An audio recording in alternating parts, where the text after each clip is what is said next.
எண்ணினிய உறவுகள் அனைவருக்குமே அன்பான வணக்கம். குஞ்சிப்பரந்தன் அருள்மிகு பொருட்கடவையம்மன் ஆலயம் வந்தாரை வாழ வைக்கும் வன்னிமண்ணின் தலை சிறந்த ஊர்களில் கிளிநொச்சி மாவட்டம் முக்கியமானதாகும். இங்கு பழமையும் தொன்மையும் வாய்ந்த ஆலயங்கள் பல உள்ளன. இலங்கையில் வடபகுதியான வன்னி பெருநிலப்பரப்பின் கிளிநொச்சி மாவட்டத்தின் கரச்சி பிரதேச செயலாளர் பிரிவுக்குட்பட்ட பிரதேசம் குஞ்சிப்பரந்தன்.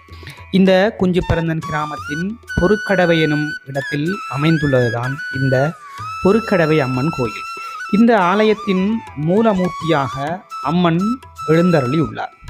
உருத்திரபுரம், சிவநகர், பெரியபரந்தன், செருக்கன், சக்திபுரம் ஆகிய கிராமங்களை அயற்கிராமங்களாக கொண்டுள்ளதோடு வயல்வெளிகளும் ஈச்சமரச் சோலைகளும் தாமரை குளத்தை சூழ்ந்த பசுமையான சூழலில் இவ்வாலயம் அமைந்துள்ளது.